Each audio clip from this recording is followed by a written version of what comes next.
Os destaques de mais uma semana deste mês de setembro de 2016, entre os julgamentos do plenário do Supremo Tribunal Federal. Você confere aqui na TV Justiça. É o Plenárias, que está começando.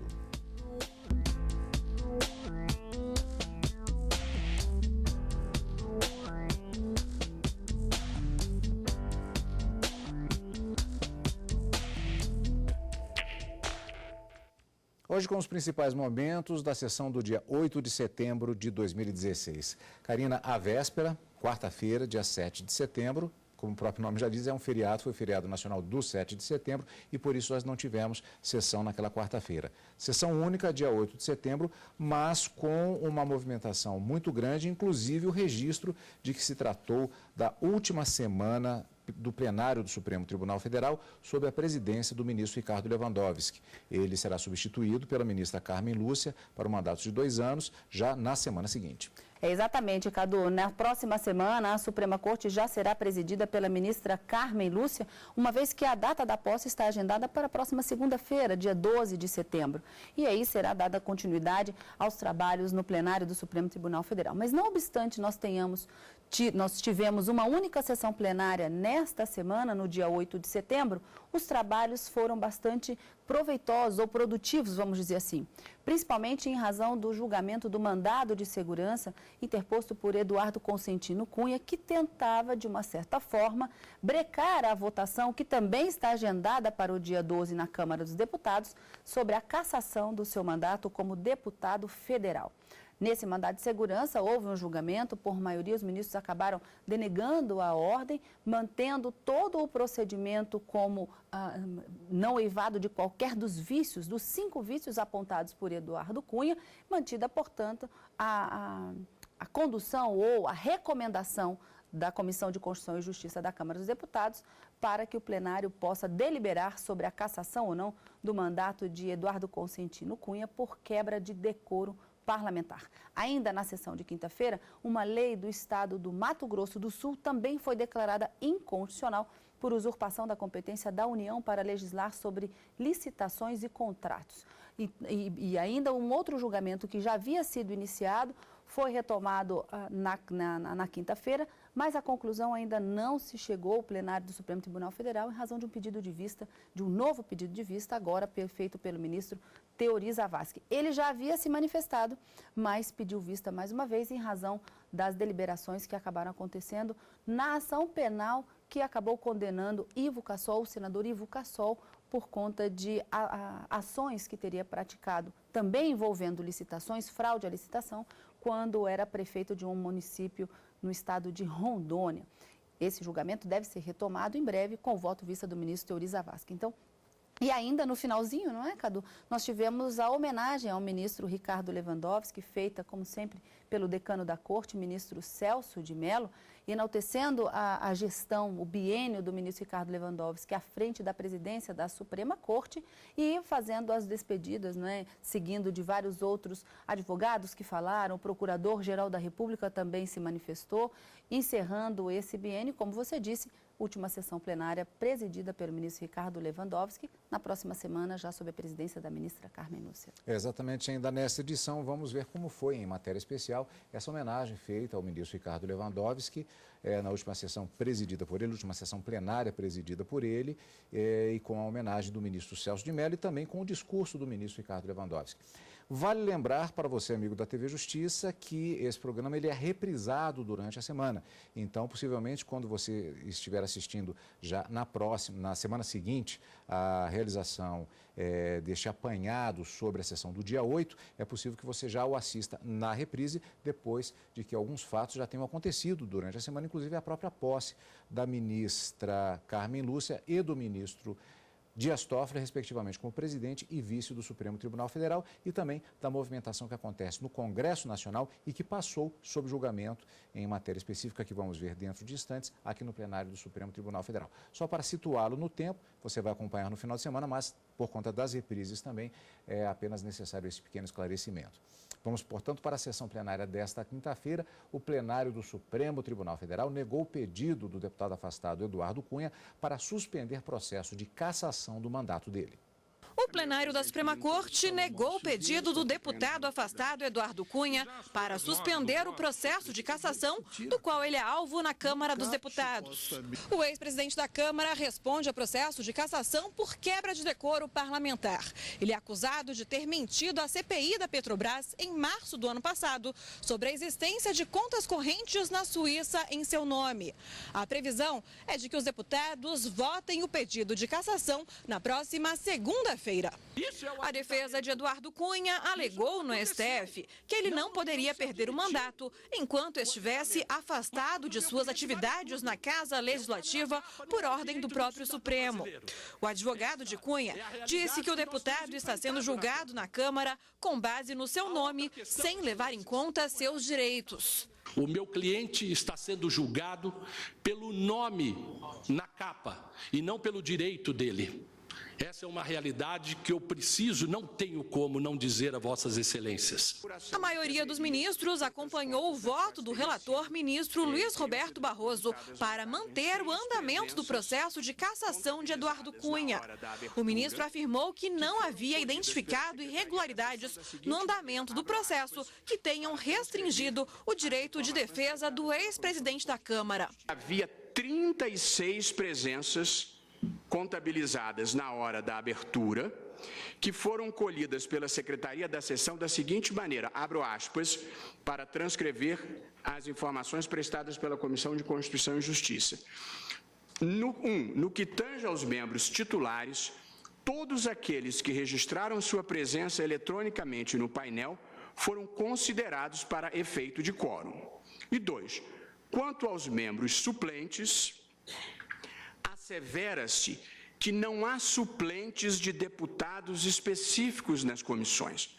Os suplentes o são de partidos ou blocos, não deste ou daquele titular. Assim, na ausência de um membro titular, a Secretaria considerou o membro suplente que primeiro marcou presença dentro daquele partido ou bloco, fecho aspas. Este entendimento manifestado pela Comissão de Constituição e Justiça me parece perfeitamente compatível com o sentido e alcance do artigo 57, inciso 9, letra A, do regimento interno da Câmara, que diz o seguinte, abro aspas, no desenvolvimento dos seus trabalhos, as comissões observarão as seguintes normas, 2.9a. Na votação, serão colhidos primeiramente os votos dos membros titulares presentes e, em seguida, o dos suplentes dos partidos dos titulares ausentes.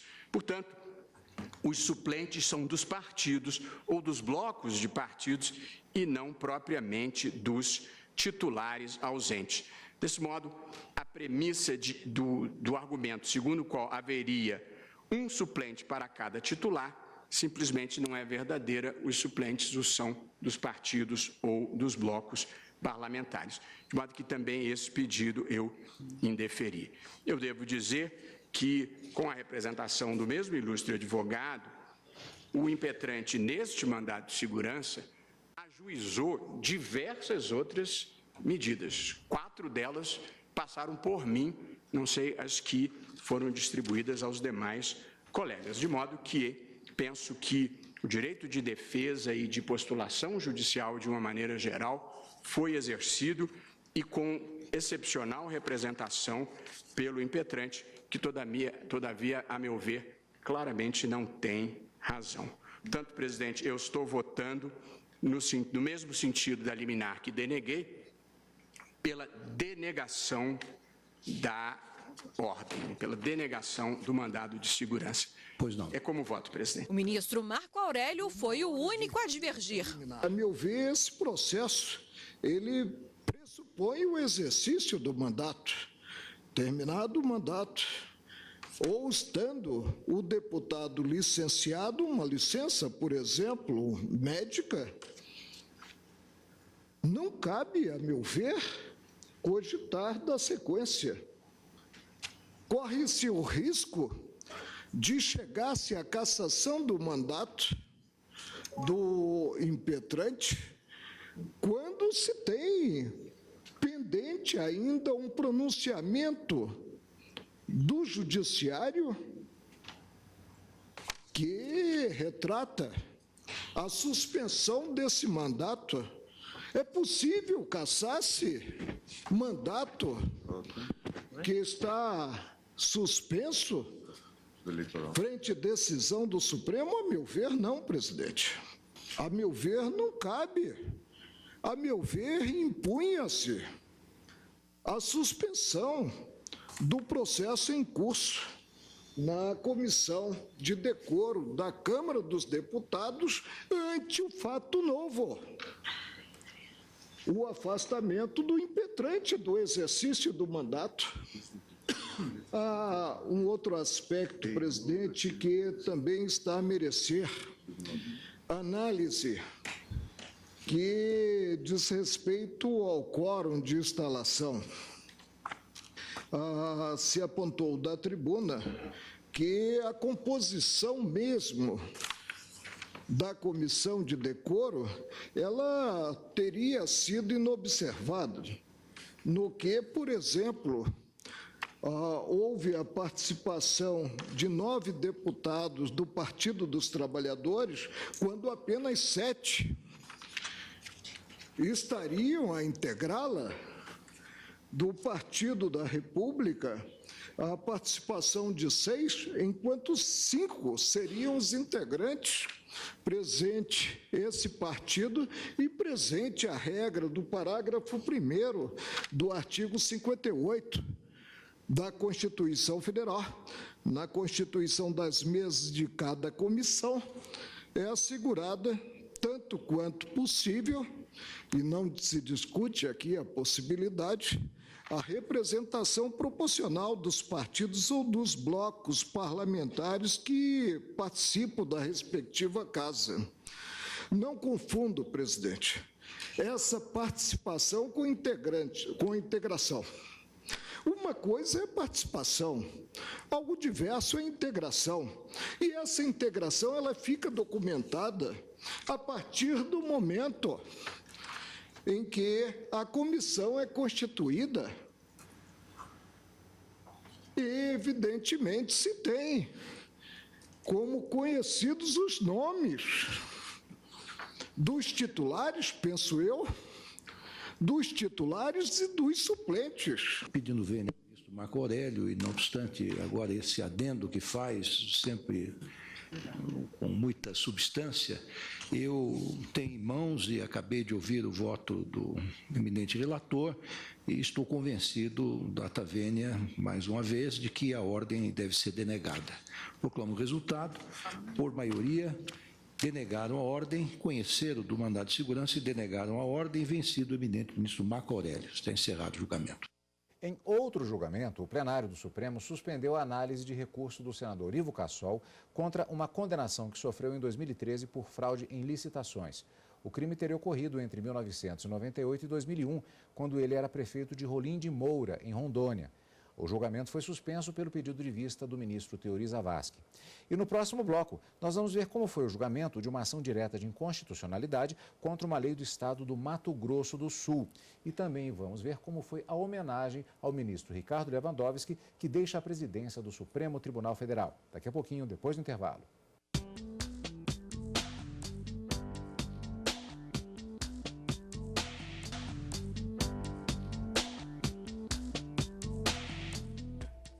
Estamos de volta com o Plenárias, hoje com os destaques da sessão plenária da quinta-feira, dia 8 de setembro. Karina, naquela sessão ainda nós tivemos, além do que vimos no primeiro bloco, com relação ao processo do senador Ivo Cassol, que houve pedido de vista, haverá continuidade posteriormente, e da decisão em relação ao julgamento do recurso apresentado, o mandado de segurança apresentado pelo deputado Eduardo Cunha. Naquela sessão também tivemos uma ação direta de inconstitucionalidade contra uma lei do Mato Grosso do Sul. Do que se tratava? Essa lei, ela estabelecia um outro requisito como sendo obrigatório para que as empresas ou mesmo pessoas físicas pudessem contratar com o Estado. Na verdade, o ministro Teori Zavascki entendeu que essa legislação do Estado do Mato Grosso do Sul, ela estaria usurpando uma competência que seria privativa da União, ou seja, somente o Congresso Nacional poderia tratar dessa matéria e incluir um novo requisito como forma de requisitos para que a licitação acontecesse e essa contratação fosse efetivada. A lei estabelece estabelecia, já que foi julgada inconstitucional pelo Supremo por maioria, que seria obrigatório para toda aquela pessoa física ou jurídica contratar com a administração pública a apresentação de uma certidão negativa de violação de direitos do consumidor como condição para que essa licitação fosse levada a efeito.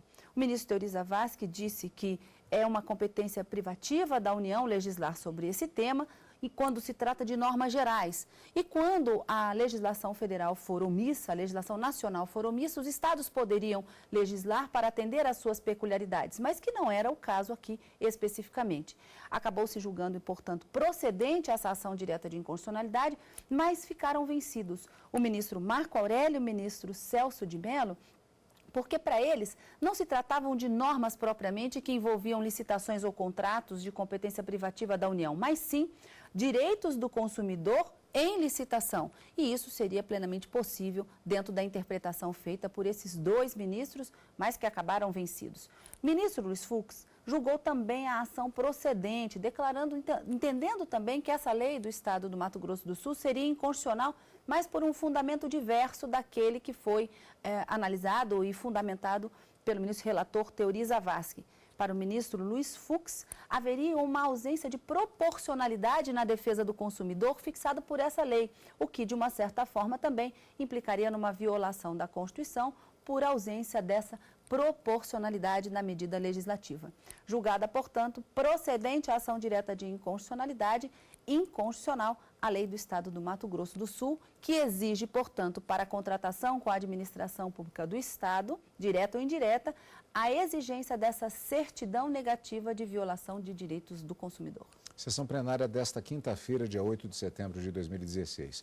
No fim da sessão plenária, os ministros homenagearam o presidente da Corte, ministro Ricardo Lewandowski.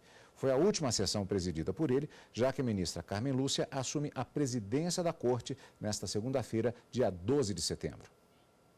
Em nome da Corte, o decano Celso de Mello, ministro com mais tempo de casa, homenageou Ricardo Lewandowski pelos 2 anos à frente do Supremo Tribunal Federal. Eu quero destacar, em breves palavras, a significativa atuação de Vossa Excelência, que foi sempre uma atuação firme, competente e, o que é importante, motivada por superiores razões de interesse público, seja na presidência do Supremo Tribunal Federal, seja na presidência do Conselho Nacional de Justiça. Por isso mesmo, senhor presidente, eu estendo a Vossa Excelência as minhas homenagens pela condução sempre sóbria, sempre diligente, sempre competente dos trabalhos desta Corte Suprema.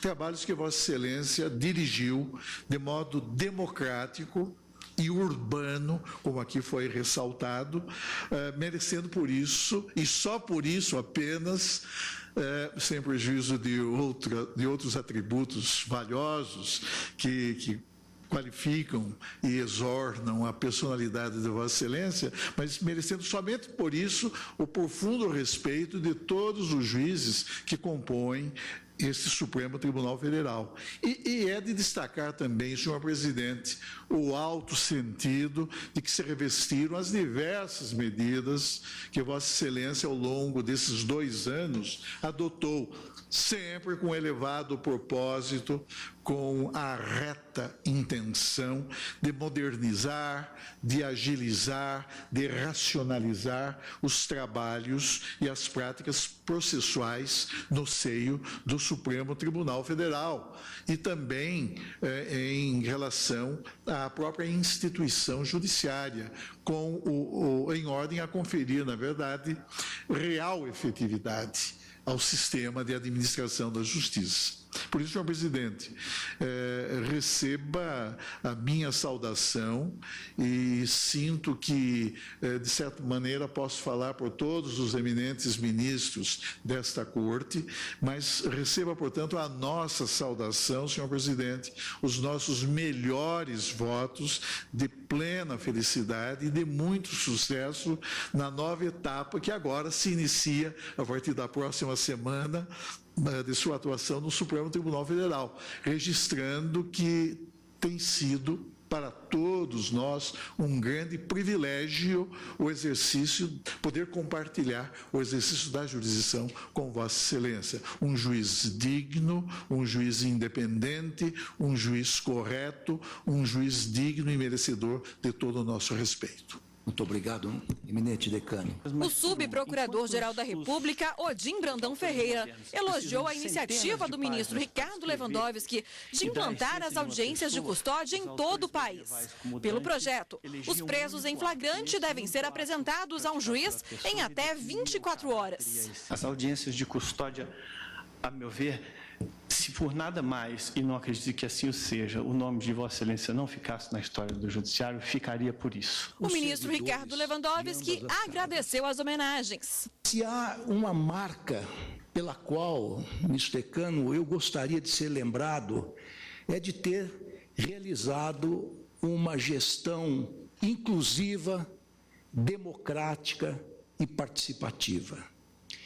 Nós mantivemos e ampliamos os canais de comunicação com os membros da Corte e do CNJ, com o Poder Legislativo e o Poder Executivo, com os advogados, especialmente por meio da gloriosa Ordem dos Advogados do Brasil, do Instituto dos Advogados do Brasil, com o Ministério Público, com o qual lutamos ombro a ombro em prol de causas comuns, com a combativa e zelosa Defensoria Pública, sempre atenta para as necessidades dos menos favorecidos pela sorte, que são muitos, infelizmente, no Brasil.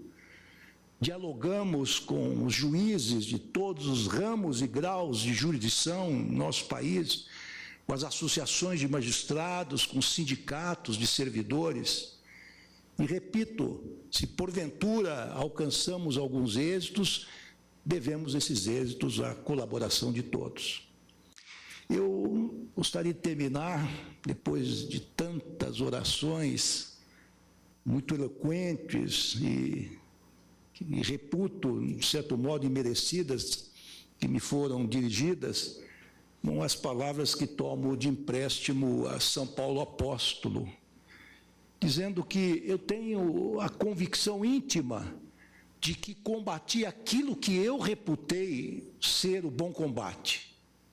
Eu concluí a minha missão e, apesar de todos os percalços, e sabem, e aqueles que me acompanharam, que foram muitos, não foram poucos, mantive a fé nas pessoas e nas instituições. Muito obrigado.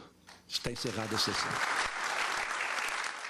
A sessão de posse da ministra Carmen Lúcia como presidente do Supremo Tribunal Federal e do ministro Dias Toffoli como vice-presidente será transmitida ao vivo em edição especial do Direto do Plenário nesta segunda-feira à tarde. Karina, e temos encontro também na quarta-feira e na quinta. Na quarta e quinta-feira ao vivo no Direto do Plenário e no final de semana com plenárias. Obrigado pela sua companhia como sempre e continue conosco na TV Justiça.